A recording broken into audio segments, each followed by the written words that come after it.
Okay students, हम लोग first topic देखेंगे डिस्ट्रिक्ट मैथ्स का, दैट इज लॉजिक। बहुत इंपॉर्टेंट पार्ट है, इसे हम बुलियन अलजेब्रा भी बोला जाता है। कुछ जगह पर बुलियन अलजेब्रा करके टॉपिक इंट्रोड्यूस करते हैं। सबसे ग्रोइंग फील्ड, हर फील्ड में यूज है वो बच्चे लोग। So what is exactly logic? सबसे पहले हम डेफिनेशन देखेंगे, स्टेटमेंट और प्रोपोजिशन। बहुत इंपॉर्टेंट पार्ट है। What is mean by statement और proposition? Any sentence which is declarative that must be either true or false but not both, that type of sentence is called as statement or proposition। कोई भी word use कर सकते हैं। मतलब एक तो सही होना चाहिए, एक तो गलत होना चाहिए, दोनों नहीं होना चाहिए, कंफ्यूजन नहीं होना चाहिए। मैं बहुत बेस्ट एग्जांपल देता हूं। 2 + 3 = 5, ये ट्रू है, so it is the statement, it is true. Second, 4 + 9 = 100, ये फॉल्स है, सबको मालूम है, हर बच्चे को मालूम है। And it is also the statement because that is false but that is statement. एक तो ट्रू होगा, एक तो फॉल्स होगा, but that respective sentence is called as statement. Third, Mumbai is a country, ये सेंटेंस है, वो सही भी हो सकता है, गलत भी हो सकता है, एक्चुअली इट इज फॉल्स। सो हम लोग इसे भी हम स्टेटमेंट बोलेंगे क्योंकि इसका आंसर एक तो ट्रू आ रहा है, एक तो फॉल्स आ रहा है। अभी मैं ऐसे सम ले रहा हूं जो स्टेटमेंट नहीं है, मतलब उनका आंसर मालूम सही भी हो सकता है या गलत भी हो सकता है। ओके, तो यहां पर ध्यान दो बच्चे लोग, x + 3 = 5।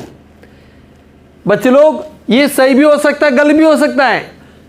अगर x = 2 रहा तो ये सही आएगा, x = 2 छोड़ के दूसरा आया तो फॉल्स होगा। तो ये ट्रू भी हो सकता है और फॉल्स भी हो सकता है, and it is not the statement. He is good person, हमें मालूम नहीं वो कौन है, आदर में वो मालूम नहीं है, इसलिए it is not the statement. It is red in colour, it is, अभी मालूम नहीं इट इज क्या है। अगर वो चीज जो दिखा रहे वो सही में अगर रेड रही तो सही रहेगा, अगर वो जो चीज दिखा रहे अगर वो रेड छोड़ के दूसरा कलर तो फॉल्स होगा। हमें इट मतलब क्या है मालूम नहीं है, and hence it is not the statement. तो ये कंफ्यूजन स्टेटमेंट्स है, सेंटेंसेस है जिनका आंसर हमें मालूम नहीं है। बराबर है। यहां पर ही के लिए अगर एक पर्टिकुलर नाम दिया और वो बता सकते क्या है, लेकिन हमें मालूम नहीं है कौन है, इसलिए ये हम बता सकते नहीं whether it is statement sentence that true और फॉल्स। सो दिस 3 एग्जांपल्स जो है ये स्टेटमेंट नहीं है। ओके, और ये इसका आपका इस, तो मुझे यहां तक क्लियर हुआ कंसेप्ट। ओके, सबसे first basic definition of statement और प्रोपोजिशन। स्टेटमेंट और प्रोपोजिशन, मुझे विश्वास है सबको समझ में आएगा। बहुत सिंपल चैप्टर है, आपको अच्छा लगेगा और फ्यूचर में बहुत यूज होगा, अच्छी तरह सीखो। Now what are the notations for statement? We do it by small letter P, Q, R, S, these are the notations for statements. एक इंपॉर्टेंट पॉइंट मुझे यहां पर बताना बच्चे लोग, एक इंपॉर्टेंट पॉइंट बताना है कि भाई एनी कमांड या order, questions, interrogative sentences, exclamatory sentences, they are not these statements। और एक बता रहा हूं, कमांड, कमांड मतलब बच्चे लोग हम लोग बोल पाएंगे, कमांड मतलब क्लोज द डोर या कमान, ऐसे पार्ट जो है हम इसे, ये ऐसे सेंटेंस को हम स्टेटमेंट नहीं बोलेंगे। ऑर्डर देना वो भी आप लोग स्टेटमेंट नहीं है। क्वेश्चंस, कैन आई कम, ऐसे जो क्वेश्चन पार्ट क्वेश्चंस वाले जो सेंटेंसेस है ये कभी स्टेटमेंट नहीं है, इसे हम इंटरोगेटिव सेंटेंस भी बोलते हैं बच्चों लोग, RR। Next, exclamatory sentences, wow beautiful car, और व्हाट अ ब्यूटीफुल सीन ऐसे जो पार्ट है हम लोग इसे एक्सक्लेमेटरी सेंटेंस जो है, दिस टाइप ऑफ स्टेटमेंट जो है, इसे हम लोग स्टेटमेंट नहीं बोलेंगे। तो मैंने आपको ये बहुत इंपॉर्टेंट कंसेप्ट बताया, जहां पर ये जो पार्ट है command, order, questions, exclamatory, these sentences are not the statements. बस ओवरऑल मुझे बोलना है। 5 लॉजिकल कनेक्टिव्स आपको समझना है बच्चों लोग, बहुत इंपॉर्टेंट पार्ट है। मतलब कंपाउंड स्टेटमेंट, 2 स्टेटमेंट को ज्वाइन करने के लिए वाले आपको जो वर्ड यूज करते हैं, that is called as connectives. तो 5 कनेक्टिव सब बच्चों को याद रखना है। First negation, second conjunction, third disjunction, conditional and biconditional. याद हो गया बच्चों लोग? What are the 5 logical connectives? Negation means not, conjunction C for common, and disjunction different, और ऑप्शन होता है C for conditional, if then, biconditional, if and only. और एक बार बता रहा हूं, what are the 5 logical connectives? Negation, conjunction C for common, and next disjunction different, और conditional if and then, and by conditional if and only. These are the 5 connectives are there. What are the notations? Negation के लिए ये, and के लिए हम ये use करते हैं। पूरा याद रखना बच्चों लोग। डिसजंक्शन के लिए और के लिए वी ट्राइड। देखो ना यहां पर नीचे एंड, दोनों इसलिए एंड नीचे एंड, देखो ऐसा करें हम लोग, दोनों इसलिए एंड। और में कैसे याद रखना? और के लिए एक ही है नीचे, कोई तो भी एक, इसलिए हम लोग ये लेंगे, कोई तो भी एक। 2 जो स्टेटमेंट होते हैं दोनों में से एक लेना, इसलिए हम लोग ऐसा नोटेशन लेते हैं। कंडीशनल ये साइड का पार्ट, इफ देन, और दोनों साइड में एरो है मतलब बाय कंडीशनल। तो मुझे विश्वास है ये सब कुछ बच्चों को याद हो गया, हर बच्चों को ये याद हो गया। नेक्स्ट, अभी मैं ऐसा पार्ट ले रहा हूं बच्चे लोग, स्टेटमेंट के लिए लॉजिकल कनेक्टिव यूज करके उसका मीनिंग क्या है वो मुझे समझाना है बच्चों लोग। What is mean by negation? Suppose P statement, then not P is called as negation, is called as negation, is called as negation, और हम लोग ये शो करते हैं। Second, what is mean by conjunction? If P and Q are 2 statements, statement होना जरूरी है, they are either true और false but not both. So what is conjunction? C for common, then P and Q is called conjunction.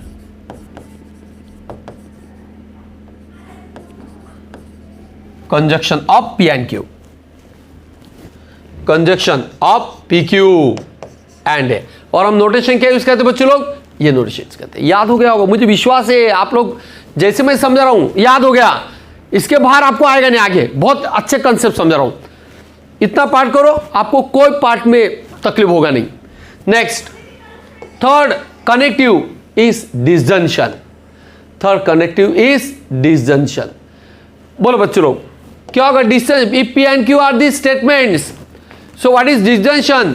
Then P or Q is called disjunction of P and Q, is called disjunction of P and Q, of PQ, is called the disjunction of P and Q, is called the disjunction of P and Q, or notation is this one, P or Q. Next, conditional. If P and Q are these 2 statements, if P and Q be these 2 statements, then if P then Q, if P then Q is called as conditional, is called conditional, is called conditional statement. एक ही side का part है, if P then Q, they are these 2 statement. Notation P implies Q आपका याद हो गया बच्चों लोग, बहुत ज्यादा सोचना नहीं इस बार। बहुत ज़्यादा टाइम वेस्ट करके फायदा नहीं है। If P then Q is conditional. अभी इफ पी देन क्यू की जगह पर हम ये नोटेशंस भी यूज कर सकते हैं बच्चों लोग। इसका मतलब होता है पी इंप्लाइज क्यू। अब यहां पर देखो इफ पी देन क्यू, कुछ लोग ये यूज कर सकते हैं, कुछ जगह पर पी ओनली इफ क्यू तो भी चलेगा। Next P is necessary for, P is sufficient for Q, ये तीनों आए तो भी हम लोग ये यूज करना, पी इंप्लाइज क्यू। ऐसे इंग्लिश में वर्ड्स आ सकते हैं, क्योंकि इसका यूज देखना, कोई भी इंग्लिश में अगर ऐसे वर्ड आया तो हम पी इंप्लाइज क्यू लिखेंगे। Next Q if P, Q is necessary for P, अगर ऐसा आया तो भी हम लोग यही यूज करेंगे, पी इंप्लाइज क्यू। तो ये अलग अलग लैंग्वेज है, ध्यान देना, कोई भी आया आप पी इंप्लाइज क्यू लिखना। ये कैसे होता है हम एग्जाम्पल में देखेंगे बच्चे लोग। अभी फिलहाल याद रखो, if P then Q, P only Q, P is sufficient for Q, next Q if P and Q is necessary for P, सबके लिए हम लोग ये यूज करेंगे। Now what do you mean by biconditional? Let P and Q with the two statement, then P if and only if Q, P if and only if Q, they are called as biconditional. Okay, कुछ लोग इससे हम लोग ऐसा भी use कर सकते हैं, और P if and only if Q, I-double-F भी लिखा जाता है, so it is called as biconditional. और नोटेशन क्या होता है बच्चे लोग? इस टाइप का नोटेशन होता है। तो मैंने 5 लॉजिकल कनेक्टिव्स मैंने आपको बहुत जल्दी समझा दिया, बहुत जल्दी समझा दिया बच्चे लोग, आपको बहुत अच्छी तरह समझ में आएगा। ये 5 लॉजिकल कनेक्टिव्स आपको अच्छी तरह समझ में आएंगे, मुझे विश्वास है, कोई प्रॉब्लम आएगा नहीं। First connective not, second condition, second conjunction, and third disjunction, और fourth conditional, and last is biconditional. These are the 5 logical connectives. अभी मुझे अलग अलग सम्स लेना है। देखो ये सम्स लेना है, एग्जाम में ये आता है बच्चे लोग, एग्जाम में आता है। अभी मैं वैरायटी सम ले रहा हूं। सबसे पहले स्टेटमेंट होगा, वो पार्ट क्या रहेगा, कनेक्टिव यूज करके कंपाउंड स्टेटमेंट क्या रहेंगे। कभी कभी आपको नोटेशन देंगे, आपको इंग्लिश में लिखना है, कभी कभी निगेशंस के सम्स लेना है, मुझे वैरायटी ऑफ सम्स लेना भी। ओके, बहुत इंपॉर्टेंट पार्ट है, आने वाले 20 मिनट बहुत मेन है। First, very interesting, very interesting, Ram is tall. Ram is tall. What is negation? Ram is not tall. Ram is not tall. P is Amar is poor. Q, Amar is happy. बोलो बच्चों लोग, what is P and Q? अरे बोलो, what is P and Q? Amar is poor and happy. And की जगह पर हम लोग कभी कभी but भी यूज करेंगे, but happy, क्योंकि एंड यूज करना क्यों कन्वीनियंट नहीं। हम कभी ऐसा बोलते नहीं Amar is poor and happy, ऐसा बोलना अच्छा नहीं है। हम लोग ये बोलेंगे Amar is poor but happy person, ऐसा करके बोलना अच्छा होता है। ओके, तो हम लोग एंड भी यूज कर सकते हैं, लेकिन बट मोर इंपॉर्टेंट पार्ट है, या अच्छा लगता है। Third, I will read a book. Q, I will go to sleep. Then what is for P और क्यू? और है, बराबर है, तो क्या लिखेंगे? I will read a book और I will go to sleep. I will go to sleep. This notation for और, दिस नोटेशन फॉर और